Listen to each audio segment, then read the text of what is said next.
약간 발밑에서 움직이는 기분? 뭔가 대출 문의는 좀 있어요. 네. 그리고 저희 이제 부동산 사장님들하고 얘기를 해보면 뭔가 온기가 작년하고는 좀 다르다. 매수를 하고 싶다. 네. 대출은 가능하냐. 뭐 이런 분위기의 질문들이 많이 늘어나긴 했어요. 그리고 지금 집을 사려고 하는 분들이 조금 다른 게 있어요. 뭐냐면 네. 예전에는 투자를 하시는 분들도 집을 많이 사셨잖아요. 근데 지금 집을 사는 분들은 거의 실수요자분들이세요. 그리고 갈아타기 하시는 분들 같은 경우는 지금 분위기가 좋은 것 같아요. 지금 사는 게 맞는 것 같아요. 물론 더 떨어질 수도 있지만 저는 이 정도에서 매수하려고 합니다 라고 하시는 분들이 좀 많이 있으세요. 그렇다고 뭐 마구마구 뭐 사야 되겠다 이런 분위기는 아니고요. 집을 사려고 하시는 분들은 움직이고 있는 건 확실합니다.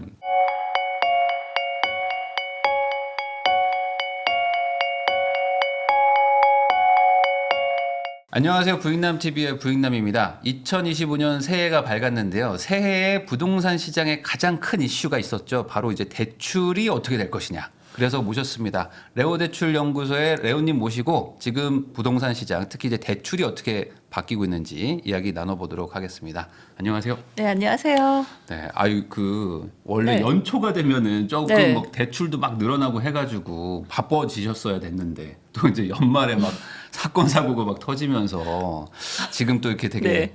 뭐랄까 정치적으로도 막 심각하고 뭐 그렇죠. 이런 상황이긴 하잖아요. 맞아요. 그럼에도 불구하고 사실 또 집을 살려고 하는 분들은 또 있다 보니까 네. 또 레오님 모시고 지금 어찌 보면 가장 시장의 분위기를 먼저 아시는 분이잖아요. 맞아요. 그래서 그거는 제가 맞습니다. 네. 오셨습니다. 왜냐면 집 살려면 대출부터 알아보니까. 네, 그렇죠. 지금 작년 연말부터 한 지금까지 뭐 한 달에서 한 두 달 정도 요 사이에 어떤 분위기 변화가 있었는지 한번 설명해 주시면 좋을 것 같아요. 그러니까 뭐 한 달에서 두 달 사이라고 하면 11월, 12월, 뭐 1월 뭐 네네네. 이 정도로 보면 될 것 같은데요.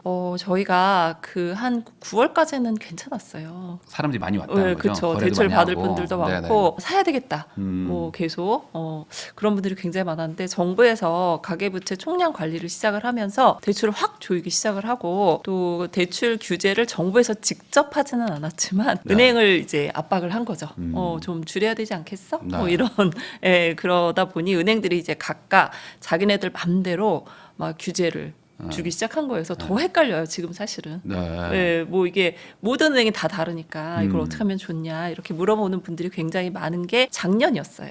네. 그러다 보니 11월, 12월에는 이왕이면 잔금을 미루자. 어차피 저희 매매 잔금은 뭐 3개월, 4개월 뭐 이렇게 뒤에 하시는 분들도 있잖아요. 네. 그래서 매매 잔금을 미루면서 매매를 하신 분들은 뭐 소수 계셨고요. 약간 발밑에서 움직이는 기분? 뭔가 대출 문의는 좀 있어요. 네. 그리고 저희 이제 부동산 사장님들하고 얘기를 해보면 뭔가 온기가 작년하고는 좀 다르다. 아 그래도 네, 연초니까 약간, 또 물어보는 사람들도 있고 그리고 부동산 시장이 아무리 안 좋다고 해도 집을 내 집 마련에 대한 꿈은 다들 네. 있으신 것 같아요. 뭐 좀 싸게 사고 싶다라는 그런 의지는 또 당연히 모든 분들이 있는 네네. 거기 때문에 그런 분들의 질문이 좀 많은 것 같습니다. 아, 그러면 실제로 뭔가 거래량이 늘어난다거나 뭐 이런 것까지는 아니고 약간 네. 분위기 정도. 네, 분위기. 아. 지금 매수를 하고 싶다. 네. 대출은 가능하냐. 뭐 이런 분위기의 질문들이 많이 늘어나긴 했어요. 그러면 작년 말에 한 9월, 뭐 10월, 11월 이때 뭐 대출 규제 네. 막 터지면서 막 사람들이 막 우왕좌왕하고 그랬을 때 네. 그때 어떤 그 매수세나 어떤 심리가 뭐 최근에 뭐 몇 년간에 봤을 때 거의 뭐 최저 수준의 느낌이었나요? 약간 그랬어요. 완전 일단 미루고 그냥. 보자. 대출이 안 나오니까 네. 나는 사고 싶지만 약간 미루고 보자 이런 느낌이 많았고 그리고 지금 집을 사려고 하는 분들이 조금 다른 게 있어요. 뭐냐면 네. 예전에는 그 약간 이제 투자를 하시는 분들도 집을 많이 사셨잖아요. 근데 지금 집을 사는 분들은 거의 실수요자 분들이세요. 내가 집이 정말 필요하거나 아니면 이사를 가고 싶거나 더 상급지로 가고 싶어 하거나 이런 분들이지 나는 뭐 집을 10개 살 거야 20개 네. 살 거야 이런 분들 거의 없거든요. 그런 분들은 현재 대출도 좀 어려운 상황이고 그러다 보니까 집을 사고자 하는 그런 마음 때문에 계속 문의는 오고 있는 것 같아요. 네, 그러면 아마 가장 궁금해하실 부분인 게 지금 실제로 집을 사는 분들이 대출 금리를 얼마를 받는 거냐 이게 아마 가장 궁금하실 것 같아요. 최근에 어떤 사례들은 어느 정도의 대출이 나가나요? 모든 분들이 금리에 정말 민감하세요. 네. 예를 들면 0.01% 가지고도 막 깜짝깜짝 놀라면서 그 정도. 사실 그 네. 금액이 크지 않으면 네. 커피 한 잔 값도 안 되는 그 정도의 이자 차이가 나올 수도 있거든요. 그런데도 뭐 이런 거 있잖아요. 3.99하고 4.0하고는 네. 뭐 막 깜짝 놀라는 금리로 생각을 하시거든요. 네. 그래서 약간 심리적인 마지노선이라는 게 좀 있는 것 같아요. 그래서 그 선이 제가 이제 어느 정도라고 봤냐면 약간 3자가 보이면 금리가 그래도 할만하구나. 네, 뭐 네. 3.99라도. 네. 근데 이제 뭐 거의 5%에 육박을 한다. 이러면 너무 높아서 못 사겠어요. 뭐 이런 분들이 좀 많기는 해요. 그래서 네. 현재 금리 궁금하실 텐데 지금 일반인들이 보통 받을 수 있는 금리 그냥 뭐 나는 특별한 사람이다. 여기서 특별한 사람이라는 거는 뭐 VIP를 뜻하는 게 아니고요. 뭔가 이제 조건이 좀 있는 분들이 있어요. 네, 우대금리가 네, 가능한 네. 분들. 그런 분들을 제외하고는 한 4.2에서 4.3% 전후가 주택담보대출에 현재 진행되고 있는 금리라고 보시면 돼요. 그래요? 네. 그러면은 막 인터넷이나 이런 데는 막 3점 뭐 후반도 받았다 뭐 네. 이런 얘기들도 막 나오는데. 네, 3.8%대도 아까 말씀하신 그런 특수한 예를 들면 LTV 40% 이내이고 뭐 신용 점수가 좋다거나 그 뭐 해당 은행에서 원하는 조건들이 있어요. 네네. 뭐 전자계약을 했다거나 뭐 이런 약간의 이제 은행에서 제시하는 뭐 다자녀라든지 뭐 이런 조건들에 부합을 하면 그런 금리가 나오기도 해요. 그래서 네. 제가 보통 일반인이라고 말씀드린 것은 이제 거기에 해당하지 않는 분들의 금리인 거죠. 그러면은 뭐 시청자분들이 예를 들어 뭐 한 10명 있다. 네. 그러면 그 중에 한 9명 정도는 4점대 중반 초반. 4% 초반 정도. 4% 초반 네. 정도. 그리고 막 한두 명 정도가 이제 3점대까지 들어간다. 아니요. 그 정도도 아니에요. 100명 100명 중에 10%까지는 안 될 것 같아요. 100명 중에 한 두세 명? 100명 중에 그쵸. 거의 그러면 쉽지 거의 않다. 어려운 왜냐하면 농업인 같은 경우는 정말 없는 분이고요. 농업인. 네, 그리고 전자계약도 네. 우리가 생각하는 것보다 굉장히 비율이 적더라고요. 그거 그렇게 깎아준다고 해도 잘 안 해요. 안 하더라고요. 그 부동산 사장님들한테 여쭤봤더니 그게 생각보다 쉬운 게 아니라고. 네, 뭐 앱 깔고 막 하던데. 네, 막 어렵다고 막 안 하고 싶다고 막 그러시더라고요. 맞아요. 그게 네. 쉽지는 않은 것 같아요. 네.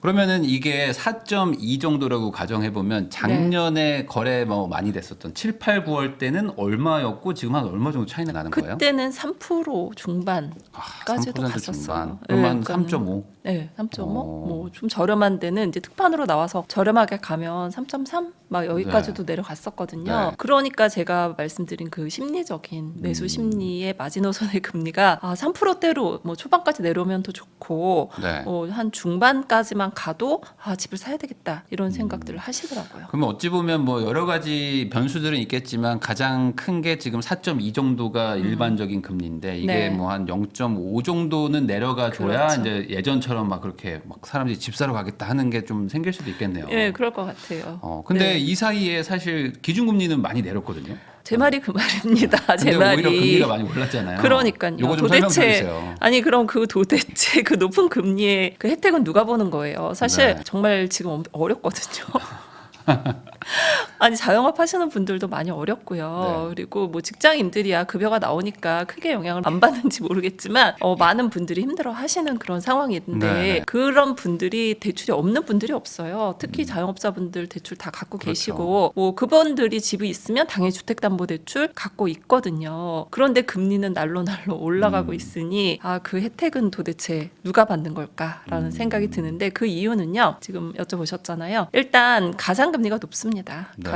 가상금리는 여기서 무엇을 뜻하냐면 은행의 영업 마진이라고 생각을 하시면 돼요. 예, 그런데 은행 입장에서도 이제 억울할 수 있죠. 뭐냐면 나는 올리고 싶어서 올린 게 아니다. 고객이 이제 그 해당 은행으로 오는 거를 막으려면 은행은 대출 많이 하지 말라고 지금 정부에서도 계속 얘기를 하고 있으니까 본인의 은행에 손님이 안 오게 하려면 가격을 올리는 수밖에 없어요. 그렇죠. 예, 그러려면 가상금리를 올렸어요.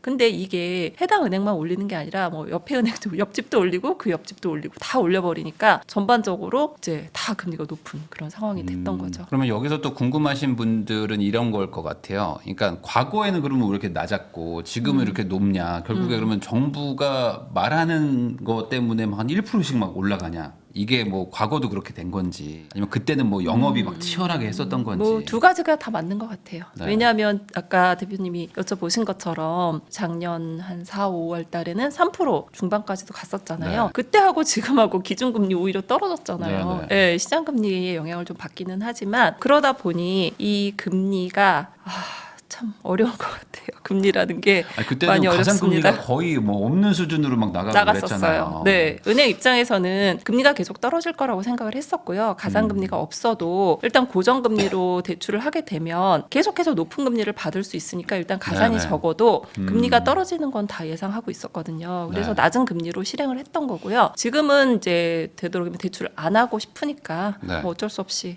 가상금리가 높은 상황인 거죠. 그러면은 이제 보통 이제 연초가 되면 다시 네. 이제 그 한도나 이런 게 리셋되면서 정부의 규제들도 좀 풀리고 하다 보니까 연초에 다시 가상금리 낮추면서 영업 경쟁을 또 한다 이런 네. 얘기도 있었는데 네. 뭐 기사들도 좀 나오긴 하는데 지금은 어떻습니까? 조금씩 분위기는 좋아지고 있고요. 작년 말 정말 힘들었죠. 뭐 되는 게 별로 없었어요. 뭐 대출 자체가 좀 힘들었다. 네. 그러니까 이제 분위기상 본인이 사실 되는 사람인데도 안 되나 봐요. 막 이렇게 걱정하시는 분 계시는데 일단 뭐 MCI, MCG 안 됐고요. 금액도 제한이 됐고 다주택자 제한됐고 여러 가지로 제한사항이 엄청 많았는데 연초가 되면 사실은 옛날 같으면 다 뭐 없었던 걸로 해주세요. 뭐 이렇게 해서 다 바뀌는데 조금씩 풀고 있어요. 조금씩. 아직도. 네. 그러니까 일단 뭐 MCI, MCG는 전 은행에서 다 풀려서 방공제까지는 하지 않고 최대 대출은 받을 수 있는 상황인데요. 지금 안 푼 게 뭐냐면 기간인 것 같아요. 대출 기간이 보통 길어야 네. 저희가 대출을 받을 때 좀 유리하거든요. 근데 은행들이 다 제각각이거든요. 30년짜리 은행이 있고 또 40년 만기인 은행이 있고 뭐 이런 식으로 아직까지 제한을 풀지 않은 상황이기 때문에 뭐 예전처럼 확 좋아진다기보다는 조금씩 나아지고 있는 상황입니다. 그러면 은행들 입장에서도 어찌됐든 간에 올 한 해 또 뭐 영업도 하고 해야 될 텐데 목표 그런 액도 있을 거고 아직은 뭔가 조금 조용하다. 네. 아직은. 네. 그러면 이게 보통은 언제쯤 이렇게 좀 영업 경쟁이랄까요? 이렇게 하면서 좀 소비자들한테 그래도 좀 혜택이 좀 갈까요? 제가 책에도 항상 썼던 내용인데요. 네. 은행들이 영업을 가장 활발하게 하는 시기는 5월에서 7월 사이였던 것 같아요. 5에서 7. 네, 그리고 직장인들이라면 모두 아실 거예요. 은행들이 뭐 대출을 제한하고 싶다고는 하지만 목표치라는 게 좀 있어요. 뭐 대출 네. 금액에 대한 목표치는 아니지만 약간의 뭐 부수거래라고 해서 뭐 신규 고객을 늘려야 된다거나 뭐 그런 목표치를 채우기 위해서는 대출을 할 수밖에 없는 그런 상황들이 많이 있거든요. 네. 그러다 보면 직장인들은 빨리 채우고 좀 쉬고 싶다. 이런 생각이 훨씬 더 많거든요. 네. 연말에 가서 해야지 뭐 이런 분들보다는 그렇죠. 그래서 은행들 입장에서는 한 5월에서 7월 사이가 금리가 지금까지 제 경험상 항상 낮았던 것으로 보입니다.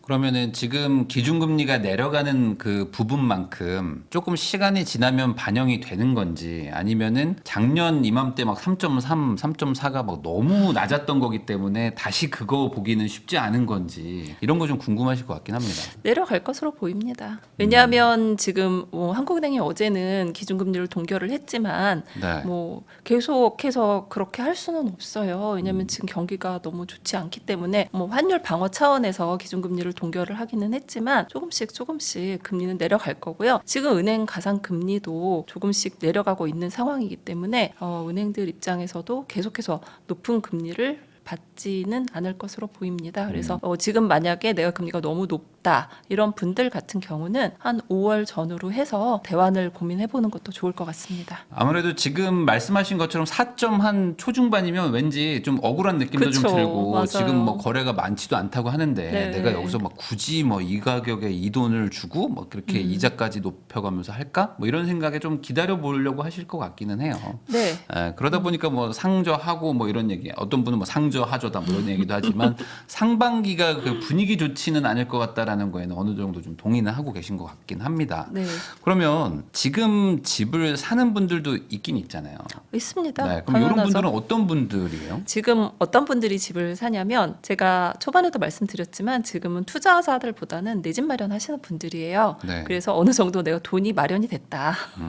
왜냐하면 집을 살 때는 뭐 전액을 대출로 살 수는 없거든요. 그래서 한 30% 이상은 내 자금이 있어야 되거든요. 그래서 네. 그동안 내가 열심히 모아가지고 드디어 30%가 마련이 됐어요. 이제 집을 살려고 알아보는 중입니다. 이러는 분들도 있고요. 그리고 갈아타기 하시는 분들 같은 경우는 지금 분위기가 좋은 것 같아요. 여기서 좋다라는 거는 싸다는 얘기죠. 상대적으로. 네, 그렇죠. 네. 그래서 지금 사는 게 맞는 것 같아요. 물론 더 떨어질 수도 있지만 저는 이 정도에서 매수하려고 합니다라고 하시는 분들이 좀 많이 있으세요. 그렇다고 뭐 마구마구 뭐 사야 되겠다 이런 분위기는 아니고요. 집을 살려고 하시는 분들은 움직이고 있는 건 확실합니다. 그러면은 그분들이 어떤 사는 거래되는 지역도 좀 있을 것 같기도 한데 뭐 요즘에는 뭐 고가 시장만 거래된다 뭐 이런 얘기들도 있잖아요. 실제 뭐 현장에서는 어떻습니까? 고가 시장에 있는 집이 이슈가 되는 건 사실이에요. 왜냐하면 뭐 신고가가 나왔다, 뭐 거래가 네. 많이 된다, 뭐 그렇기는 하지만 모든 분들이 다 규제 지역에 집을 살 수는 없는 상황이기 때문에 본인이 거주하는 집 근처에서도 많이 매수를 하세요.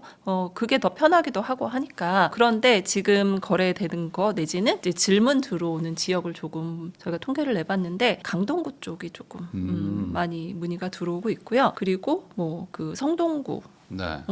마포구, 분당 뭐 이 정도까지 많이 들어오고 있는데 그 더 먼 지역은 아직까지는 뭐 잘안 크게 나와요? 크게 그럼 없는 대략 것 금액대가 뭐 10에서 20억 왔다 갔다 하는 고기가 지금 문의들이 좀 있다는 네, 거네요. 그렇죠. 아니면 아예 갈아타기 하시는 분들은 좀 더 큰 금액으로 가는데 솔직히 작년에는 정말 규제 지역의 큰 금액들 뭐 30억이 넘는다거나 그런 집들도 많이 갈아타기 하셨거든요. 근데 네. 지금 말씀하신 대로 한 20억 전후 거기서 더 왔다 갔다 하시는 것 같고요. 그리고 강서구 같은 경우도 정말 지역이 굉장히 좋거든요. 근데 문의는 강동구에 비해서 조금 없는 편인 것 같아요. 혹시 이게 그걸까요? 뭐 정책 자금이나 뭐 이런 것들을 뭐 대상이 좀 안 되는 금액대라서 어차피 그냥 사자 뭐 이런 마음이신 건지도 궁금하기도 하고 뭐 어떤 뭐 얘기가 있지 않을까요? 그분들도 그런 건 아니에요? 그분들은 어차피 정책자금 대출이 거의 네. 불가능한 분들이에요. 네. 예, 10억이 그러니까 넘는 그래서 순간부터 그냥 여기 사나? 안 되는 거기 때문에 그냥 나 좋은 데 사겠다. 내가 원하는 지역에 살 거고 분위기 봐서. 그쵸. 뭐 광진구라든지 강동구 같은 경우 내가 원래 사고 싶었던 지역이다. 네. 뭐 그렇게 해서 오시는 분들이 더 많은 것 같으세요. 그래서 지금 뭐 사실 지금 정책자금 대출에서 가장 금액이 큰 거는 신생아 특례 대출이잖아요. 그래서 그분들 같은 경우는 9억 이하만 가능하기 때문에 아무래도 이제 이렇게 활발한 지역까지 오기는 조금 어려운 경우가 많습니다. 네. 그러면은 아까 말씀해주신 지역들은 그 내 집 마련 목적이나 네, 아니면 맞습니다. 갈아타기 목적으로 그렇죠. 사는 분들이 대부분이고 사실 뭐 다주택자 분들은 뭐 거의 지금 사기가 현실적으로 좀 어렵잖아요. 대출이나 뭐 취득세 때문에.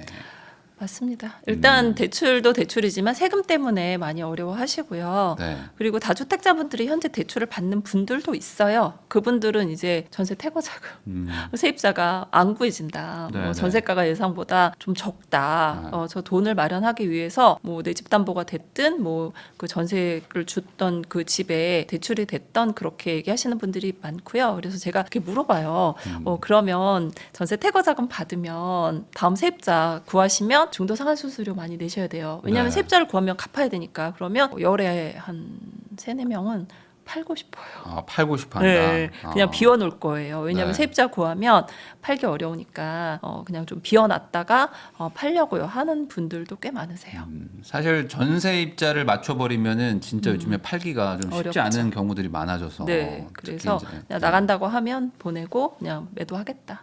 이런 분들이 그 다주택자 분들이 대출을 받고 있는 지금 상황입니다. 그러면은 뭐 말 나온 김에 여쭤보면은 전세 퇴거자금 대출은 뭐 잘 나오나요? 뭐 이게 기준도 있을 것 같기도 한데. 전세 퇴거 자금도 주택담보대출의 LTV하고 DSR을 다 준용합니다. 그래서 본인이 다주택자니까 뭐 70% 대출을 받을 수는 없고요. 비규제 네. 지역이면 이제 집값의 60%까지는 받을 수 있어요. 그런데 이제 문제는 DSR이라는 게 또 따라와야 되니까 본인의 DSR, 그러니까 소득 대비 얼마까지 대출이 되느냐 그 부분은 좀 맞추셔야죠. 그래가지고 이제 노인분들이나 이런 분들이 뭐 빌라 몇 채 가지고 있는 분들은 이게 전세 퇴거도 못 시키고 지금 뭐 답이 없다 해서 뭐 이제 뭐 임차권 등기돼서 뭐 보증 뭐 이제 많죠. 보험으로 넘어가가지고 경매당하고 이러는 것들도 있는 거잖아요. 맞아요. 뭐 그런 분들은 그럼 사실 뭐 어떤 방법이 없나요? 아니면 뭐 정부 정책이나 뭐 이런 게 없을까요? 어쨌든 주택담보대출 같은 경우는 이제 모든 개인 대출은 다 DSR을 봐야 되기 때문에 네. 그분들 같은 경우는 이제 소득 대비 대출을 하셔야 돼요. 근데 이제 만약에 대출이 하나도 없다. 네. 그러면 뭐 신용카드라든지 뭐 건강보험료 납부내역 정도로 해서 그 저희가 이제 환산소득으로 해서 대출이 가능하기는 해요. 근데 그 이분들의 문제는요 대출보다는 금액이에요. 왜냐하면 그 말씀하신 그런 빌라 같은 경우는 시세가 뭐 3억이다. 네. 그러면 전세가 거의 3억이에요. 돼요. 네. 네, 그러니까. 그러니 대출을 뭐 60%를 해준다고 해도 나머지 금액이 부족하신 거 1억 2천이 없어요. 1억 2천이 지금 1,200만 원도 없는 분들이 대부분인데 그 돈을 어떻게 마련을 하고 그 사람을 내보내겠어요. 그러면 다음 세입자를 받는 수밖에 없는데 지금 전세가가 3억을 못 받거든요. 네. 네, 그러다 보니 어쩔 수 없이 대출 못 받고 그리고 뭐 금액도 못 맞추고 예, 그런 게 지금은 좀 문제인 것 같습니다. 그러니까 이게 결국엔 또 경제력이 약하신데 뭐 이렇게 네. 월세 좀 받아볼까 했던 분들이 또 다주택 하시는 분들 많은데 맞아요. 그분들이 지금 뭐 이렇게 무너지는 상황밖에는 뭐 답이 없는 뭐 그런 거로 좀 그렇죠. 보입니다. 예, 경매로 가는 경우도 많이 있는 것 같아요. 네. 그러면은 이제 1금융권은 네. 뭐 이제 다 좀 따지지만 그래도 2금융으로 가면 조금 더 규제가 좀 뭐 좀 풀린다. 뭐 이렇게 DSR도 좀 덜 보고 뭐 이런 것도 있잖아요. 네, 좀 뭐 있죠. 여전히 그런가요? 원래 이제 1금융권은 DSR이 40% 그리고 2금융권은 DSR이 50%예요. 이게 무슨 말이냐? 무슨 말이냐? 본인이 버는 돈의 40% 이상을 원금하고 이자 포함해서 은행에다 주지 마라. 이런 게 DSR 40%. 그다음에 버는 돈의 50%까지는 주지 마라. 뭐 이런 게 DSR 50%인데 이금융권은 지금 현재 DSR이 50%이기 때문에 10%의 갭이 굉장히 커요. 그래서 네. 어느 정도 대출이 조금 더 많이 나올 수도 있는데 이금융권이라고 해서 무조건 다 되는 건 아니에요. 많은 분들이 이금융권인데요? 뭐 안 돼요? 이렇게 물어보시거든요. 근데 이금융권도 다 금감원의 제재를 받는 네. 곳이기 때문에 네. 개인 대출은 다 칼같이 지켜주셔야 됩니다. 그러면은 이자는 많이 차이 나나요? 어때요? 이자요 조금 높기도 하고 또 이금융권에서 특판이 나오는 경우도 있어요. 네. 지금 뭐 이금융권 특판 나온 경우는 뭐 4% 초반도 나오거든요. 그러면은 뭐 나쁘진 않네요. 비슷하죠? 네, 비슷한데 네, 네. DSR 때문에 더 그렇죠. 많이 나오니까. 더 좋을 수도 있고. 근데 이제 많은 분들이 이금융권 하면 약간 경기를 그렇죠. 뭐 사채 쓰는 건줄 경기를 아시니까. 일으키는 분들이 있는데 절대 아닙니다. 이금융권에서 받는다고 해서 여러분들한테 불이익이 가는 거는 별로 없어요. 왜냐하면 1금융권에서 대출을 받아도 모든 대출은 대출을 받으면 신용 점수가 일시 하락을 합니다. 근데 이자 잘 내고 원금 잘 갚으면 다시 올라가거든요. 이금융권도 마찬가지라고 생각하시면 될 것 같아요. 네. 그러면 지금 좀 상황을 정리해 보면은 뭐 현재 대출 관련된 그 시장은 정부의 정책 이게 지금 완전히 뭐 컨트롤하고 있다. 이렇게 봐야 되는 걸까요? 이게? 일단 경기가 안 좋은 게 좀 문제가 있고요. 그리고 또 말씀하신 대로 정부를 이기는 방법은 없다라는 거 모두 알고 계시잖아요. 그래서 정부에서 어느 정도 지금 가계부채를 엄청나게 제한을 하고 있는 상황에서 이게 뭐 금리가 확 좋아진다거나 대출이 확 풀어진다거나 이러기는 조금 어렵지 않을까 싶습니다. 네. 그럼 요즘에 그 시장의 어떤 분위기는 그래도 지금 언론 기사는 막 엄청 안 좋은 얘기들이 계속 나오고 있는데 그거보다는 그래도 조금 뭐 온기가 좀 도는 건가요? 아니면 뭐 지금 기사들 말하는 거대로 정말 뭐 지금 상황이 막 차갑고 막 얼어 있는지. 그러니까 이제 그 기사는요. 일단 규정 같은 거는 빨리빨리 반영을 해주시는 것 같아요. 네. 뭐 예를 들면 뭐 여러 가지 바뀌는 규정들 있잖아요. 그런 거는 정말 즉각적으로 바로바로 기사화해줘서 많은 분들이 정보를 얻는 데 도움이 되는 것 같고요. 그리고 이제 시장 분위기 같은 경우는 기사를 감으로 쓸 수는 없잖아요. 네. 뭐 약간 따뜻한 것 같아. 뭐 이렇게 네. 쓸 수는 없으니까 그분들은 어느 정도 이제 통계치를 기반으로 해서 기사를 쓰시기 때문에 저희처럼 뭐 사전에 질문이라든지 뭐 어느 정도 뭐 고객 상담이라든지 이런 거하고는 조금 온도 차이가 있을 수 있겠죠. 그러니까 아무래도 뭐 조금 체감이 되어라는 거 정도로 막 이게 기사 쓸 수는 없으니까 그쵸. 통계 나오려면 뭐 못해도 한 달, 그럼요. 두 달 이렇게 네. 지나고 나서 쓸 수밖에 그렇죠. 없다. 어느 정도 뭐 그 매수한 그 실거래가라든지 이런 게 떠야 되는 상황이다 그러면 보니 최악의 분위기는 12월이었고 1월은 그래도 뭐 조금 조금 정도 낮아지고 뭐 있어요. 크게는 아니고 네, 조금 정도. 네. 아. 그리고 일단 명절이 껴 있잖아요. 네. 네. 그리고 뭐 1월 달에는 좀 분주하기도 하고. 네. 원래 그래서 좀 약간 12월, 1월이 조금 약간 비수기. 그쵸. 인 거죠? 네, 아무래도 3월부터 네. 조금 매수는 좀 더 나아지지 않을까라는 생각은 하고 있습니다. 레오대출연구소의 레오님하고 이야기 나누고 있는데요. 그럼 이제 또 새해가 밝았으니까 2025년에도 뭐 제도가 바뀔 거 아니에요. 뭐 그럼요. 어떤 것들이 바뀌는지 뭐 간단하게 설명해 주시면 좋을 것 같습니다. 뭐 좋은 것도 있고 뭐 안 좋은 것도 있고 하는데 미리 알고 계시면 도움이 좀 될 거로 보이는데요. 네. 일단 첫 번째 은행의 중도 상환 수수료가 완전히 많이 낮아졌습니다. 너무 잘 됐죠. 네. 네.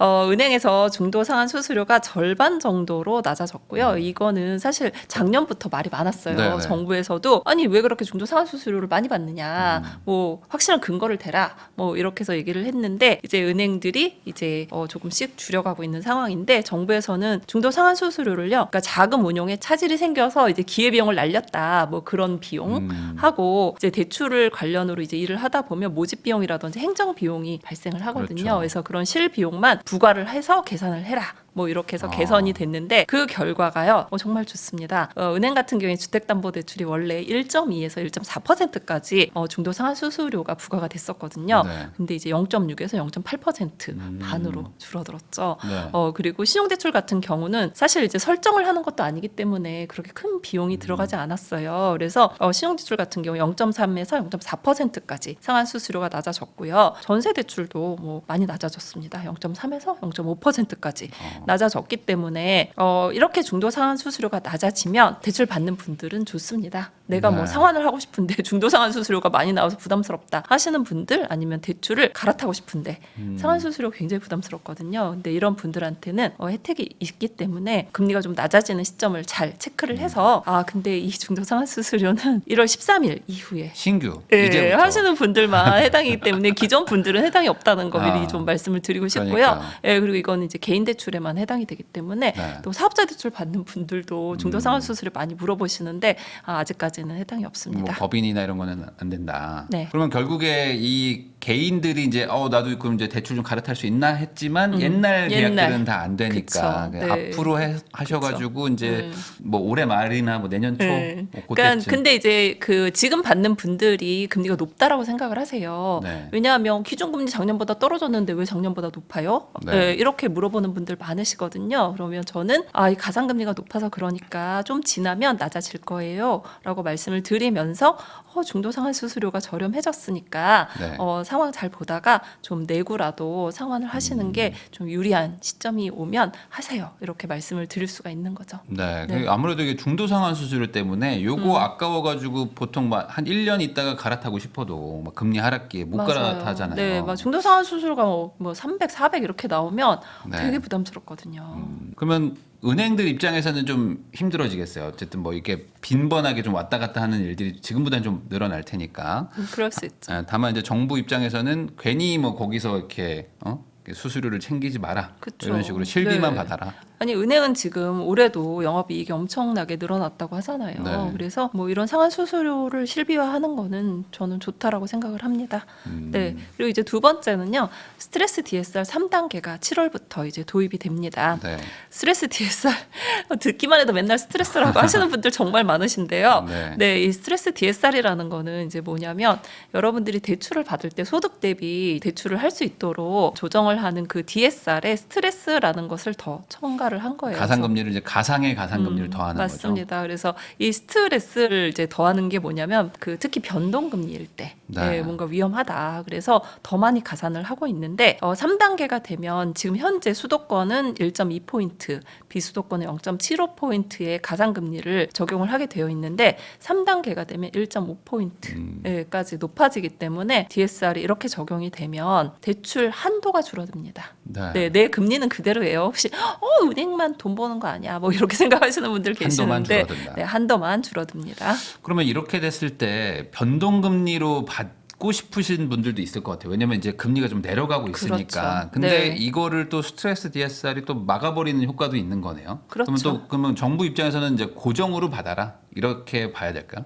그런 거죠. 근데 요즘에 고정금리로 받는 분들이 훨씬 더 많다. 많죠. 네, 그래서 많습니다. 변동이 많지 않다 이런 얘기도 있더라고요. 네, 그러니까 그게 이유가요. 다 알아요. 금리는 떨어질 것이라는 것을 다 아는데 변동 금리를 하고 싶다라고 네. 생각을 하세요. 그런데 저희가 마트에서 물건을 고를 때 일단 저렴한 거에 눈이 갈 수밖에 없어요. 네. 지금 고정금리가 훨씬 더 비쌉니다. 거의 5%까지 올라가는 경우도 많고 4%. 변동금리가? 네. 변동금리가 더 비싸다는 거죠? 비싸요. 네. 네, 그러다 보니 뭐 DSR이 뭐 유리한가 불리한가를 둘째 치고 일단 비싼 거를 선택하기가 쉽지 않아요. 네. 네, 그리고 금액 면에서도 변동금리를 선택을 하면 이 스트레스 DSR 때문에 한도가 확 줄거든요. 그러니까 나는 좀 많이 받고 싶고 일단 눈에 보이는 저렴한 거를 가야 되니까 어쩔 수 없이 고정금리를 선택하는 거죠. 그러니까 은행들도 이게 영업을 하는 거기 때문에 금리가 내려갈 것 같으니까 이제 확 이게 맞습니다. 높아져 있는 거잖아요. 그렇죠. 그러니까 네, 이거를 맞아요. 선택하든 저걸 선택하든 어차피 똑같다. 그러면 고정금리를 선택해서 우선 DSR 뭐 이게 한도를 좀 최대한 늘려서 받고 그 다음에 갈아타라. 그렇죠. 이게 지금 어찌 보면 뭐 가장 정석적인. 네, 맞습니다. 그런 거겠네요. 그러니까 어느 정도 저렴한 거 쓰시다가 중도 상환 수수료도 이제 좀 낮아졌으니까 내려가면 그때 갈아타시는 게 나을 것 같아요. 그러면 이게 뭐 정확하게 뭐 비교할 수는 없을 수도 있겠지만 지금이 2단계고 이제 7월부터 3단계가 되면은 어차피 뭐 고정금리밖에 못 받는다고 치면 네. 대략 뭐 금액이 뭐 한 얼마나 줄어드는 건가요? 이걸 한 뭐 이걸- 몇 천만 원 수준으로 줄어든다 뭐 이런 얘기는 들었는데. 그렇죠. 예, 이게 뭐 너무 많이 줄어든다기보다는 말씀하신 대로 그 소득에 따라서 네. 예, 차이가 좀 많이 나고요. 뭐 만약에 소득이 낮은 분들 같은 경우는 정말 금액이 확 줄어들 수도 그래요? 있고. 예. 왜냐하면 뭐 소득이 높은 분들 같은 경우야 뭐 자기 한도 내에 다 들어오니까 네네. 다 커버가 되세요. 근데 여기서 조금 변수가 있을 수는 있어요. 뭐냐면 지금 모든 분들이 금리가 낮아질 거라고 생각하잖아요. 네. 그렇죠. 이 스트레스 DSR의 금리는 지금의 금리에다가 가상의 금리를 더하는 거잖아요. 근데 이 지금의 금리가 제가 4.2라고 했는데 이 지금의 금리가 3.5까지 내려가면 1.5를 더해도 오히려 네네. 더 나아질 수 있는 그런 상황이 될 수 있기 때문에 이 스트레스 DSR이 좀 무력화되는 것은 현재 금리가 낮아지는 방법밖에는 없는 것으로 보입니다. 그래서 이게 7월쯤 돼가지고 만약에 이제 실질 금리가 좀 내려가기 시작하면은 뭐 이게 대출 금액이 낮아진다기보다는 그냥 지금 한도가 뭐 그냥 유지되는 비슷하다. 정도의 예, 느낌. 그런 네.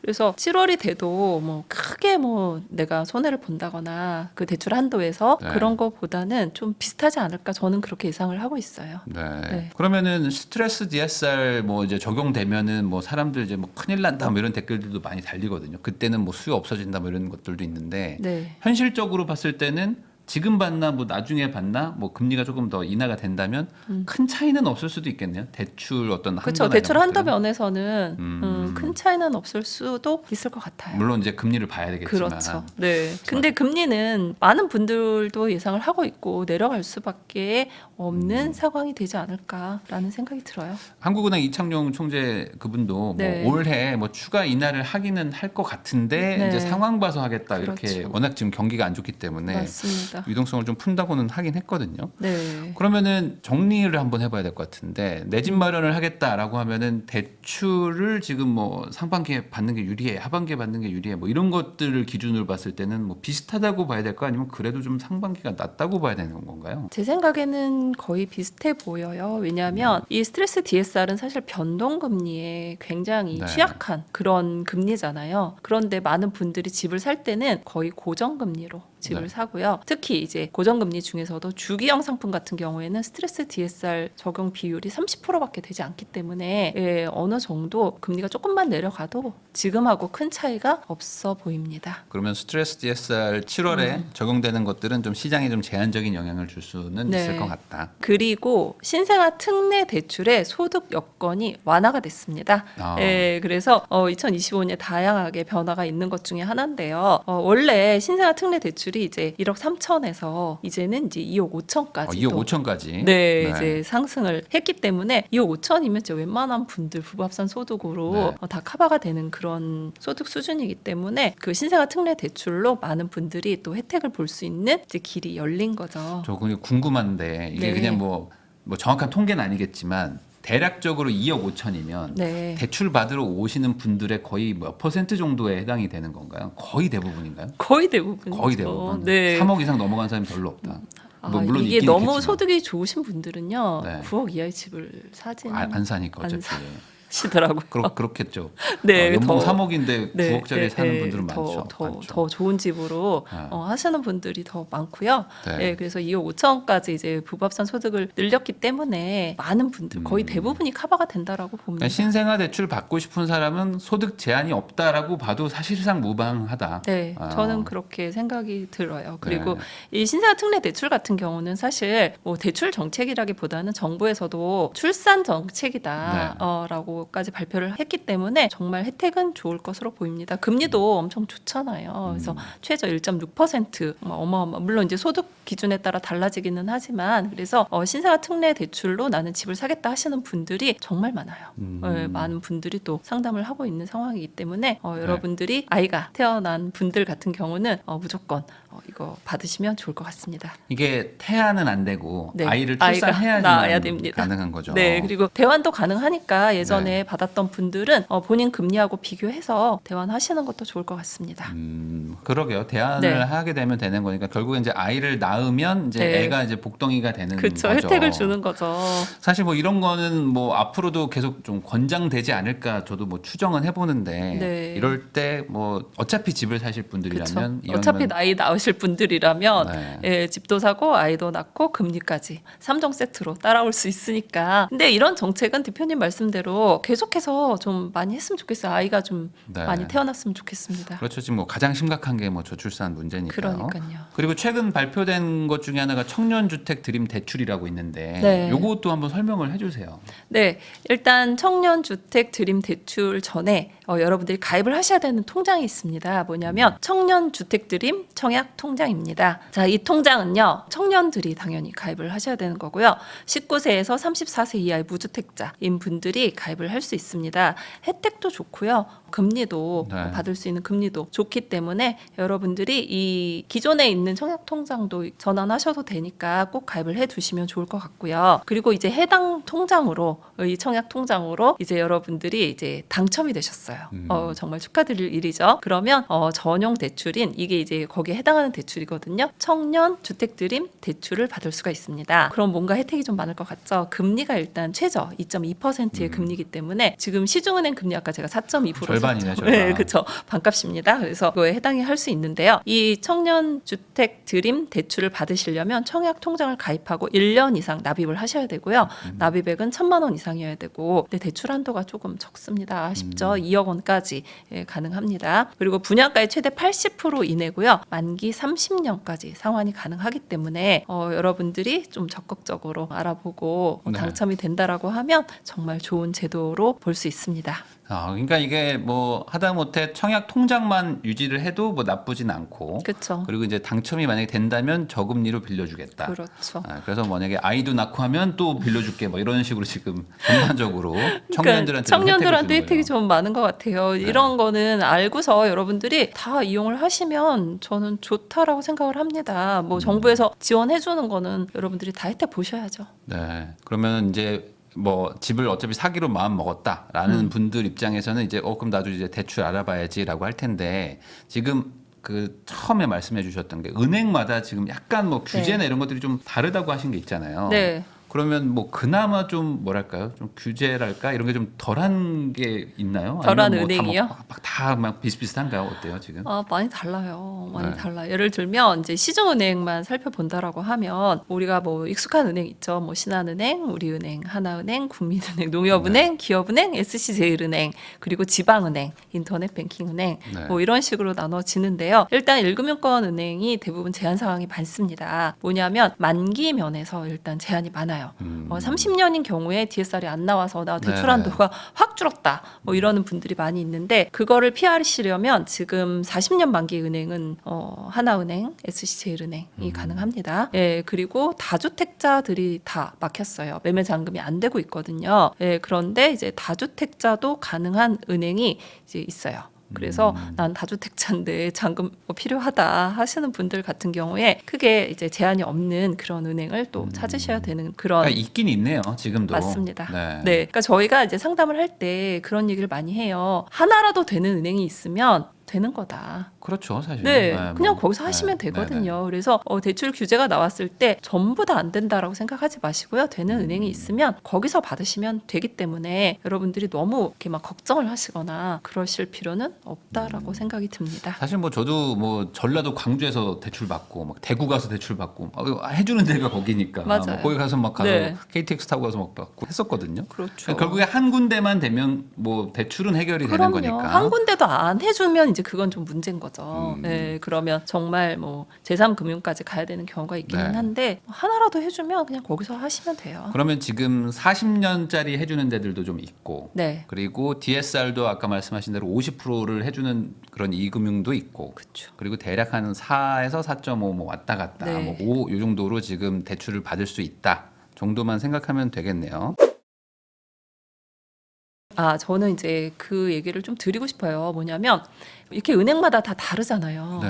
그런데 많은 분들이 은행들이 다 똑같다고 생각하시는 분들이 의외로 많고요. 그리고 특히 이제 대출 한도 면에서 한 은행에 가서 상담을 받고 왔는데 10억이 최대인 줄 알았어요. 이렇게 말씀하시는 분 굉장히 많습니다. 왜냐하면 저희 인터넷 뱅킹 은행 중에 이제 카카오뱅크 같은 경우에 대출 한도 얼마 전에도 뉴스에서 났더라고요. 이제 10억 원까지 가능합니다. 이렇게 이제 뉴스가 나왔어요. 네. 그동안에 이제 제한이 있었는데 10억 원까지 가능하다 이러니까 오해를 하시더라고요. 은행 대출은 10억이 최대예요? 이렇게 오해를 하시고 본인들이 사실은 더 집값이 비싸거나 소득이 좋으면 더 받을 수도 있는데 그걸 몰라가지고 손해를 봤다 이렇게 말씀하시는 분들이 의외로 많아요. 네. 그러니까 한 은행에 가서 여긴 10억이지만 다른 은행 가면 뭐 15억이 될 수도 있고요. 여기 은행은 1억밖에 안 해주지만 다른 은행에 가면 2억이 될 수도 있는 그런 현상들이 좀 있거든요. 네. 그래서 한 은행에서 안 된다고 해가지고 뭐 여기 요즘 대출 규제 때문에 안 돼 막 이렇게 오해하지 마시고요. 다른 데도 좀 알아보시면 의외로 되는 경우도 많습니다. 이게 살면서 뭐 전세 자금 대출 정도만 받아봤지 뭐 이렇게 내 집 마련하는 것도 사실 쉽지가 않기 때문에 맞습니다. 이거 뭐 주담대 이런 거에 대한 개념도 잘 없는 분들도 워낙 많아서 뭐 뉴스에서 뭐 안 된다 하면 또 다 안 되는 줄 맞아요. 알고. 네. 근데 사실은 전국에 또 해주는 지점은 또 있고 그래서 이제 뭐 무조건 막힌다라고 보는 거는 또 어려울 수 있잖아요. 이게 이제 대출이요 가장 정보의 비대칭이 심한 분야입니다. 이게 네. 오픈이 잘 안 돼 있거든요. 물론 이제 뭐 은행에서는 대출을 해주나 보다 뭐 1억 2억 정도야 다 네. 누구나 뭐 소득이 좀 적어도 가능하기 때문에 그 정도까지는 뭐 상관이 없는데 내가 좀 많이 받아야 되거나 아니면 내가 좀 특별한 상황이거나 이 물건이 특별하거나 이러면 그 정보를 알기가 좀 쉽지 않은 그런 경향이 좀 있습니다. 그러니까요. 이게 뭐 지점마다 또 영업 전략 뭐 이런 것 때문에 또 갑자기 특판 같은 네, 거 맞아요. 생길 때도 있고. 그리고 특별하게 또 할인 금리가 나오는 경우도 있어요. 네. 최근에도 이제 사업자 대출 같은 경우에 뭐 한국은행에서 지원 금리를 받을 수 있는 분이 좀 제한적으로 되어 있는 그런 분야가 있거든요. 근데 이런 거를 알기가 쉽지 않아요. 네. 그래서 이런 정보를 참 어떻게 이게 있다가도 없고 또 없다가도 그렇죠. 있고 그렇기 때문에 여러분들이 뭐 손품 발품을 좀 많이 팔아야지 좋은 것 같습니다. 보통 그냥 궁금해서 여쭤보는 건데 특판하면 한 어느 정도나 깎아주길래 특판이라고 얘기를 하는 거예요. 뭐 보통 최근에 이제 나온 사업자 대출의 특판 같은 경우는요. 지금 뭐 받을 수 없는 분이 대부분이기는 해요. 네. 그런데 뭐 최저 2%까지도 2%? 가능하다고 했었어요. 2%요? 네, 왜냐하면 지원 금리가 거의 2%였기 때문에 굉장히 좋은 금리죠. 그러니까 생각보다 이 정부가 뭐 이렇게 맞습니다. 자금 같은 거를 이렇게 막 지원할 때 있잖아요. 네. 그런 것들이 잠깐 열릴 때 또 네. 이용하는 분들도 있더라고요. 네. 그러면 이제 말씀 나와서 여쭤보는데 인터넷 뱅킹 쪽이 아무래도 접근도 편하고 좀 쉽고 하셔가지고 거기부터 알아보시는 분들 많은데 지금 뭐 특별하게 뭐 조건이 다르다거나 뭐 이런 거가 있는 건가요? 아니면 인뱅도 똑같나요 지금? 인뱅도 거의 많이 풀렸고요. 근데 이제 한때 인터넷 뱅킹 은행이 뭐 주담대 맛집이다. 이렇게 해서 뭐 엄청 많이 대부분의 받았거든요. 많은 분들이 여긴 무조건 싸다. 중도 상환 수수료 없다 막 이런 것도 네, 했었고. 맞아요. 그러니까 카카오뱅크 같은 경우에 지금 없잖아요. 그래서 많은 분들이 이제 많이 대환을 하셨어요. 네. 그러다 보니 그 정부에서도 이제 이런 생각이 드는 거죠. 인터넷 뱅킹 은행의 실제 그 설립 목적은요. 원래 중저 신용자들을 위해서 대출을 좀 원활하게 해주기 위해서 혜택을 준 그런 부분이 있는데 오히려 낮은 금리를 이용을 해서 네. 주택담보대출을 확 땡겨갔단 말이에요. 대환을 엄청 많이 작년에 해갔거든요. 그러다 보니 오히려 대출 증가의 주범으로 몰리게 된 거죠. 그래서 혼나야 되나 이제? 네, 그래서 인터넷 베킹 은행도 지금 작년처럼 그렇게 막 원활하게 낮은 네. 금리로 대출을 진행하기는 조금 어려운 그런 상황이에요. 아. 예, 그래서 오히려 올해는 그 지방은행 있잖아요. 네. 예, 지방 경제도 안 좋고 그러다 보니 지방은행은 조금 총량에서도 약간 이렇게 제한을 덜 주는 그렇게 할 기조가 좀 보이기는 하기 때문에 지방은행에 특판이 나오는 경우에는 이용을 하셔도 좋을 것 같습니다. 그 자기 권역 바깥에는 뭐 대출 못 해주고 뭐 이런 것들도 작년 말에 좀 있지 않았었나요? 아니 원래 은행들은 네. 지역권이라고 해서 원거리 여신이죠. 왜냐하면 아무래도 가까운 데 있는 게 이제 연체를 하더라도 관리하기가 쉽잖아요. 그래서 먼 거리에 있는 여신은 잘 취급을 하려고 하지 않습니다. 그러면 지방은행에 지방은행 같은 경우는 서울에 지점이 또 있어요. 그렇기 때문에 예, 여러분들이 많이 아시는 이제 대구은행은 이제 시중은행이 됐잖아요. 네. 그러다 보니 이제 다른 지방은행들이 얼마나 부럽겠습니까? 그래서 그렇죠. 그 해당 은행들도 이제 여신을 좀 늘리고 고객 수를 늘려서 시중은행화 하려고 할 거라는 생각이 들고요. 지방은행도 서울에 지점들이 있기 때문에 그 해당 지점에서 관리가 가능합니다. 네. 그러니까 뭐 지방은행이라고 해서 특별하게 뭐 이렇게 다르게 생각할 필요까지는 없다. 이렇게 네, 보면 다른 되겠네요. 거는 없는데 조금 불편한 거는 있죠. 왜냐하면 이제 지점 수가 많지 않기 때문에 네. 예, 조금 뭐 거래 지점에 가서 뭔가를 해야 될 때 네. 불편함이 있고요. 그리고 시중은행하고 지방은행하고 저희가 이제 이렇게 비교를 하다 보면 의외로 너무 당연한 소득 규정인데 네. 이런 거 안 해요. 뭐 이러는 경우도 아, 있어요. 그래요? 네, 그러니까 뭐 은행마다 조금씩 다르기는 한데 뭐 예를 들면 뭐 저희는 뭐 이런 거는 이런 소득은 인정 안 해요. 뭐 이런 경우도 있고 그리고 또 굉장히 그러니까 승인이 늦게 나는 경우가 있어요. 아, 그래요? 네, 그래서 작년에 이중으로 접수하신 분들이 좀 많았어요. 워낙 불안하니까 이해는 네. 해요. 그런데 승인이 너무 늦게 나니까 뭐 결국은 뭐 시중은행 살 수밖에 없었다. 내지는 시중은행을 결국 취소하고 막판에 그 해당 은행으로 갔다. 뭐 이런 식으로 하는 경우가 좀 있어요. 왜냐하면 지방은행 지점들 같은 경우는 지금 시중은행보다는 취급하는 여신의 그 규모가 좀 작았기 때문에 경험치가 조금 낮을 수도 있거든요. 그런데 뭐 점점 많이 하면 그들도 당연히 실력이 늘겠지만 그런 여러 가지 이유 때문에 지방은행이 좀 안 되는 분들도 많이 있기는 했었어요. 아, 그러면 지방은행도 알아는 보되 뭐 여기만 너무 믿고 있다가 또 나중에 좀 지연되고 이런 경우들이 네. 있긴 있었다. 네, 그러니까 뭐 해외 소득이라든지 또 뭐 네. 좀 특별한 그런 소득들이 있거든요. 그런 경우는 안 해요, 뭐 몰라요 이런 경우도 많이 아, 있었어요. 몰라요. 해버리면 답이 없네. 알겠습니다. 그러면 이제 대출을 받으려고 할 때도 약간 좀 실무적인 팁이라고 해야 될까요? 뭐 지점 가서 뭐 이런 말 하면 안 된다라든지 뭐 아니면 뭐 좀 미리 준비해야 된다든지 뭐 이런 것들도 있을 거 아니에요. 왜냐면 대출 안 받아본 분들도 많으니까. 네. 그래서 지점을 방문해도 되나요? 뭐 이런 질문 하시는 분들도 있어요. 그냥 가서 물어봐도 되나요? 뭐 이런 것들도 궁금해 하시는 것 같아서 제가 몇 가지 좀 여쭤보겠습니다. 네. 우선은 내가 집을 살려고 마음을 먹었잖아요. 그러면은 계약서 쓰고 대출 알아보면 안 되잖아요. 그러면 이제 계약서 쓰기 전에 이제 어느 정도 대출을 알아보고 집을 좀 구하러 가야 될 것 같은데 네. 기본적으로 대출 이 프로세스가 한 얼마 정도 걸린다고 봐야 돼요? 언제부터 준비해야 됩니까? 대출은요, 사실 이제 내가 집을 사려고 마음을 먹은 때부터 이제 고민을 하셔야 근데 계속 되는 바뀌니까. 부분이에요. 그런데 이제 이런 분 계세요. 저가 집을 살 건데요. 대출이 너무 궁금해요. 그럼 언제 사실 건데요? 했더니 한 5년 안에 살 것 같아요. 그러면 네. 답을 드리기가 어렵습니다. 왜냐하면 저희가 너무 규제가 많이 바뀌고 있기 때문에 5년 네. 후까지는 좀 어렵고요. 근데 이제 또 너무 임박해서 저 오늘 접수하면 내일 되죠? 뭐 이런 분들도 계세요. 그래서 제가 그런 분들한테 현금 인출이 아닙니다. 라고 말씀을 드리고 있는데요. 일단 한 3개월 전에서 6개월 전에부터 준비를 하시는 게 제일 좋습니다. 3에서 6개월 네. 전. 네, 왜냐하면 일단 제일 먼저 신용 점수 체크를 하셔야 되거든요. 네. 신용 점수가 너무 낮으면 대출이 안 돼요. 그래서 신용 점수를 올리는 좀 시간이 필요하고요. 예, 그리고 두 번째는 소득 때문에도 그럴 수 있어요. 저희가 이제 뭐 신용카드로 환산을 해서 한다거나 뭐 이런 경우가 있거든요. 특히 네. 건강보험료로 환산해서 내가 대출을 해야 되겠다. 왜냐하면 소득이 없는 분들은 여러 가지 방법으로 환산을 해주는데 이 건강보험료로 해야 되겠다 하시는 분들 같은 경우는 어떤 분들이냐면 저희가 정책자금 대출은요 카드 소득을 쓸 수 없어요.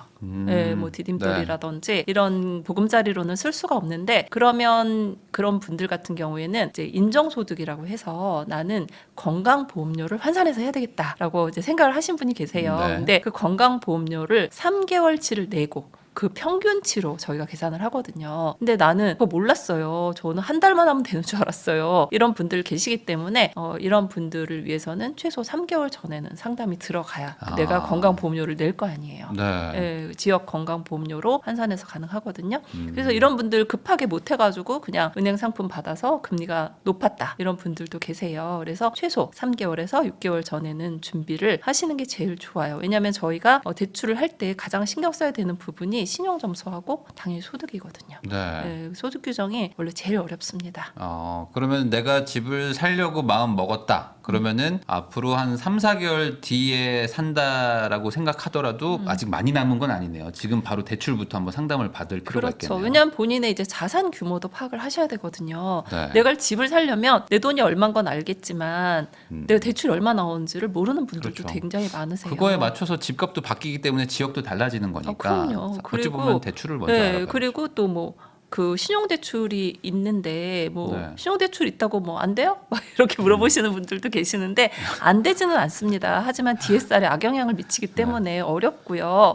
그리고 마이너스 통장도 하나도 안 썼지만 본인 그 DSR에는 네. 다 포함이 되거든요. 그래서 그런 전반적인 상식은 좀 알고서 우리가 이제 자산 규모를 체크를 해야 어느 집을 살지 견적이 나오지 않겠습니까? 네, 그렇죠. 네, 그래서 그런 것 때문에 집을 사기 전에는 조금 한도라든지 이런 거는 알아보시는 게 좋죠. 그러면 이제 방금 신용 점수도 얘기를 해주셨는데 네. 신용 점수가 뭐 높으면 높을수록 뭐 좋은 거겠지만 뭐 어떤 뭐 등급으로 끊는 건지 아니면 뭐 최대한 뭐 1점이라도 높으면 유리한 건지 이런 것도 좀 알려주시면 좋겠습니다. 그러니까 신용 점수가 좋다고 해서 뭐 금리가 뭐 낮아진다 이런 경우는 그렇게 많지는 않아요. 왜냐하면 저희가 담보로 네. 보기 때문에 뭐 신용대출 같은 경우에 당연히 신용 점수나 급여에 따라서도 좀 달라질 수가 있는데, 근데 신용 점수가 나쁘면 일단 이런 생각을 하는 거죠. 아, 연체를 할 수도 있겠구나. 네. 대부분 연체 기록이 있는 분들이 신용 점수가 안 좋거든요. 그래서 그런 분들은 처음에 그냥 거절하는 경우가 많아요. 네. 그래서 일단 제가 오늘 또 막 조사를 했는데 KCB 나이스 두 개 다 알아보시고요. 최소한 650점 이상은 나와야지만 650점. 네, 그래야지 되고요. 예전으로 따지면 뭐 7등급 안에 들어와야 된다 뭐 이렇게 네. 하는데 또 보험사 같은 경우는 조금 더 신용 점수가 까다로운 경우도 있어요. 그래서 더 점수가 높아야 된다, 5등급 안에 들어와야 된다 뭐 이런 식으로 하기 때문에 여러분들이 일단 본인의 신용 점수를 모르는 분들도 계시거든요. 그래서 체크를 한번 해보세요. 네. 그러면 신용 점수가 뭐 사람들이 사실 잘 이거에 대해서 개념도 없을 수도 있고 뭐 저도 뭐 대출 많이 받아봤지만 크게 막 신경 쓰지를 않고 좋으시니까 살았었는데 아니야. 좋으시니까 왜냐면 대출 갚으면 또 올라가더라고요. 쭉쭉쭉 올라. 맞습니다. 카드 쓰면 또 올라가고. 네. 막 그러니까 그러면 650점이라는 거는 뭐 어느 수준 정도인 거예요? 뭐 연체를 좀 한두 번 네. 하고 막 이런 건가요? 연체를 많이 하신 거죠. 연체를 많이 해야 이렇게 떨어지는 그렇죠. 거예요. 네, 연체가 없는 분들이 이렇게까지 떨어지지는 않아요. 뭐 이금융권 썼는데 떨어졌어요, 막 이러시는데 그렇지 않고요. 뭐 한 등급 정도 떨어지는 거는 이해가 가요. 대출을 받으면 일시적으로 하락을 하니까. 네. 하지만 뭐 이렇게 600점대까지 내려가는 분들은 다 연체가 있으세요. 그 장기 연체가. 카드론 같은 거 쓰면 팍팍 떨어지나요? 그렇죠. 네, 좀 떨어집니다. 특히 카드론 같은 경우에 한 군데서 차라리 많이 받는 건 괜찮아요. 뭐 2천만 원을 카드론으로 받았다. 뭐 이런 거는 그나마 나은데 뭐 여기저기 은행 있잖아요. 뭐 카드, 뭐 하나카드, 네. 신한카드, 현대카드 뭐 한 5개 정도를 네. 여러 개에서 쓰시면 그게 5개 은행에서 대출을 하게 된 결과가 나오거든요. 그래서 다중 채무자라고 해서 점수가 굉장히 떨어지는 경향이 있습니다. 그러면 일반적으로 그냥 뭐 신용대출 뭐 받고 뭐 주담대 받고 뭐 크게 연체한 적은 없는 분들, 그냥 열심히 회사 다니고 하는 분들은 신용 때문에 크게 막 걱정되는 건 아니죠. 거죠. 특히 주택담보대출에서는 그런 걱정은 안 하셔도 되세요. 그러면 신용대출 이런 거 받을 때 조금 뭐 조금 그럴 수는 있지만 불리할 수는 있어요. 최근에는 이제 고신용자들이 의외로 많아요. 왜냐하면 예전에는 이제 신용점수 관리라는 그런 개념이 별로 없었거든요. 네. 근데 이제 요즘 정보가 너무들 많이들 갖고 네. 계시다 보니 본인의 신용점수를 의외로 관리 잘하시는 분들이 많으세요. 그래서 오히려 옛날 같으면 그냥 고신용자였는데 초고신용자들 때문에 신용 대출이 뭐 생각보다 덜 나오는 경우도 있더라고요. 그렇구나. 네. 이것도 상대평가군요. 네, 맞습니다. 아, 이게 그 카톡 때문 아닌가요? 카톡에 뭐 이게 신용 점수 관리하라고 막 뜰 때가 있더라고요. 그런 경우도 있어요. 저도 이제 들어가서 이렇게 나도 한 몇 번씩 점인지 궁금하니까. 그러니까 본인들의 점수를 계속 보다 보면 관리를 해야 되겠다. 그리고 또 그런 거 나오잖아요. 뭐 하면 높아져요. 뭐 이런 거 나오니까. 그리고 또 연체 이런 것도 또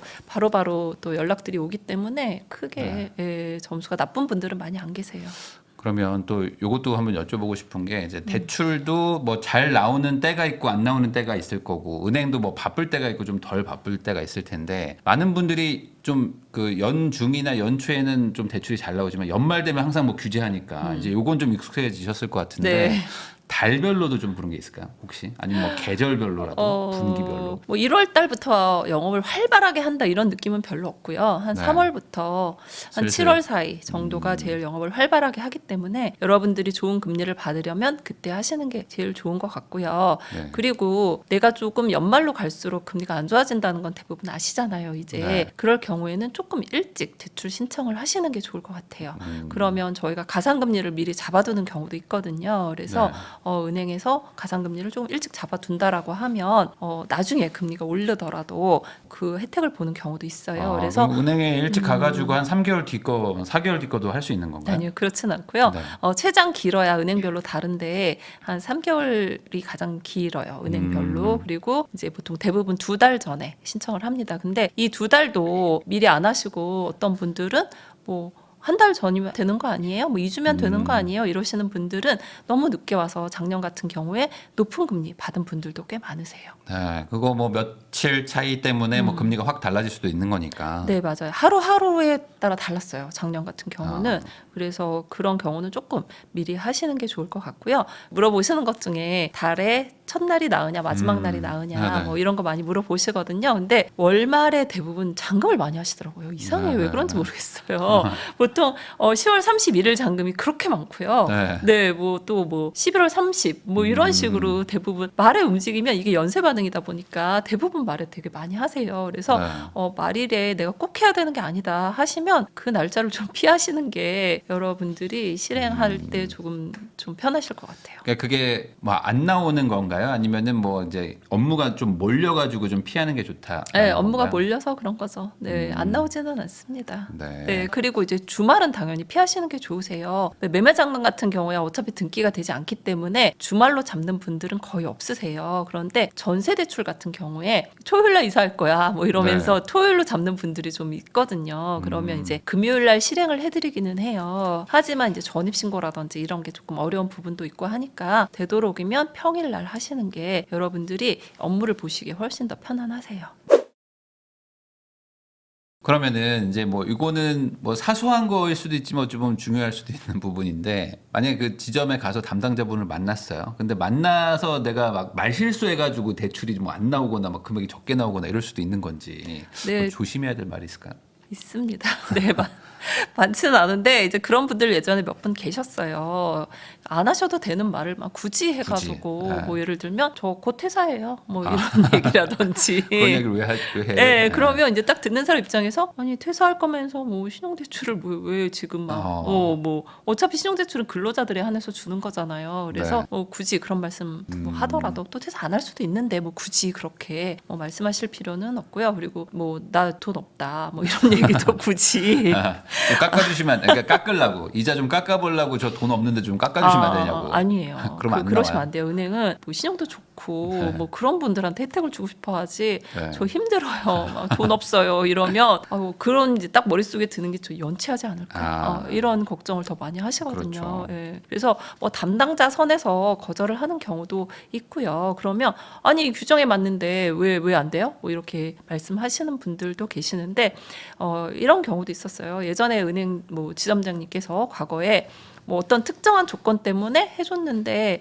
그러니까 예를 들어서 뭐 소득이 좀 낮고 신용점수는 낮지만 그래도 좀 사람이 이렇게 뭐 열심히 하는 것 같아서. 그래서 해줬는데 만약 연체를 했어. 네. 그럼 약간 트라우마가 남을 거 아니에요. 그럴 수 그럼 있죠. 그 다음부터 그분은 무조건 신용점수 뭐 별로 안 좋으면 거절 뭐 이렇게 네. 하는 경우도 있어요. 이게 규정에 맞다고 해서 무조건 해줘야 되는 건 아니고 뭐 해당 지점에 따라서 정결이 다를 수도 있기 때문에 굳이 그런 말씀하실 필요 없고요.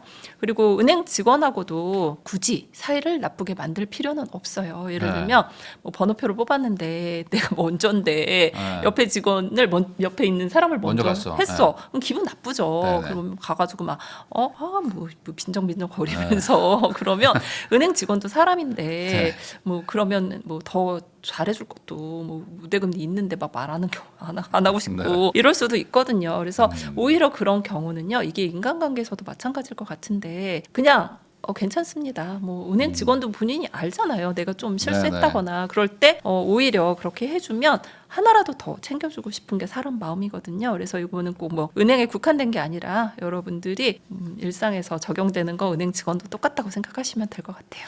네, 그러면 이제 마지막으로 이제 은행 가가지고 대출 받으려고 할 때 그 이제 그 지점에 계시는 분하고 이제 잘 얘기하다 보면은 이제 뭐 부수거래 같은 게 좀 필요하다. 그럼 뭐 금리 인하도 되고 뭐 하니까 좀 들어달라 이런 얘기들이 있잖아요. 요거를 뭐 어떻게 어디까지 해야 되는지 이런 거 좀 고민이신 분들 많더라고요. 요거 좀 정리 한번 해주시면 좋을 것 같습니다. 이게 지금 부수 거래는요, 사실 대출자 본인을 위한 거예요. 왜냐하면 부수 거래를 함으로써 금리가 조금씩 할인이 되는 거지. 난 하기 싫다. 그럼 안 하셔도 됩니다. 네. 예, 그런데 이제 본인의 금리를 낮추기 위해서 은행 직원이라든지 은행 그 혜택을 이제 그렇게 드리고 있는 상황이거든요. 근데 본인 입장에서는 나 신용카드 있는데 가입하기 싫다. 뭐 이러시면 그냥 빼시면 돼요. 그러면 금리가 0.3이 올라가니까 그러니까 이제 안 할 수 네. 없는 이제 그런 상황이 이제 되는 거지. 이게 뭐 은행 강요 상황은 아니기 때문에 하기 네. 싫으면 이제 뭐 어느 정도는 좀 빼셔도 괜찮습니다. 예를 들어서 뭐 내가 대출 받는 금액이 1,000만 원인데 뭐 부수거래 9개 해야 뭐 0.9% 낮아진다. 그러면 그게 크게 좌우하지 않거든요. 그런데 예를 들어서 금액이 굉장히 크다. 뭐 5억, 10억 받는다. 그럴 때는 하나라도 더 네. 악착같이 물어보셔가지고 다 해주는 게 좋습니다. 어차피 받을 카드고요. 어차피 내가 가입하는 적금이기 때문에 하시면 좋을 것 같은데 이제 대표적인 이제 부수거래 조건들이 첫 번째 신용카드. 대부분 만들기 싫어하시죠. 네. 근데 대출 받을 때 이 금액이 좀 커요. 뭐 대부분 은행이 0.3% 정도 감면을 해주기 때문에 그냥 하시는 게 좋을 것 같고요. 그 다음에 이제 급여 이체. 예, 보통 저는 급여 없는데요 이러시면 그 어떻게 하시면 좋은지 방법은 또 알려드리는 경우가 많기 때문에 급여 이체 하셔야 되고요. 그리고 그 다음에 뭐 적금이라든지 또 뭐 청약 같은 거를 요구하는 경우도 있고요. 네. 그리고 자동이체라고 하시면 여러분들이 내는 뭐 보험료라든지 이런 거를 그 해당 은행에 이제 자동이체해서 하는 경우가 있거든요. 그리고 또 그런 조건 외에 뭐 나는 특별히 금리를 싸게 받을 수 있는 사람이다. 그런 경우도 있어요. 은행별로 다 다르거든요. 그래서 내가 뭐 공기업에 다닌다거나 뭐 그러면 또 금리를 깎아주는 은행이 있고요. 뭐 다자녀인 경우에 또 혜택을 주는 네. 은행이 있고 그래서 그런 특수한 조건이 내가 좀 된다. 뭐 내가 2자녀, 3자녀에 해당이 된다. 아니면 뭐 농협 같은 경우에 농업인이다. 뭐 이런 경우 뭐 전자계약을 하고 있다. 아니면 뭐 장애인이다. 우리가 딱 들어도 뭔가 혜택이 있을 것 같은 그런 분들. 국가유공자 뭐 예, 이런 뭐 거. 그런 분들 또 한동안 신한은행 뭐 서울시 모범 납세자 같은 경우에도 또 어. 금리 혜택이 있고 했거든요. 네. 그래서 그렇게 내가 좀가 뭐 혜택이 있는 분들 같은 경우는 그런 거 적극적으로 이용하시고 그리고 우대 금리도 웬만하면 여러분들이 금리 낮추기 위해서 대부분 하시는 거니까 그걸 가지고 내가 이거를 왜 해야 되느냐 뭐 이렇게 실랑이를 네, 하고 하실 필요는 없는 것 같아요. 네, 사실 뭐 대출 받을 때 이자 절감이 되면 그 금액이 크기 때문에 그럼요. 뭐 내가 뭐 짜잘한 이런 부수거래 하는 것들이 물론 뭐 손해도 있을 수도 있지만 크게 봤을 때 이득인 경우들도 있으니까 잘 네. 계산하시면 될 것 같습니다. 지금까지 레오대출연구소의 레오님 모시고 지금 시장 분위기부터 또 연초에 대출 규제 뭐 어떻게 바뀌었는지 지금 이자는 얼마에 받고 있는지 다양한 이야기 나눠봤습니다. 특히 이제 뭐 실무적으로도 뭐 아까 말씀하신 뭐 말 조심해야 되는 거 이런 것들도 이제 몰라가지고 놓치는 분들 많으니까 대출 받으실 때 잘 반영하시면 좋겠습니다. 지금까지 귀한 시간 내주셔서 시청해주셔서 다시 한번 감사하다는 말씀 전하면서 저도 인사 나누도록 하겠습니다.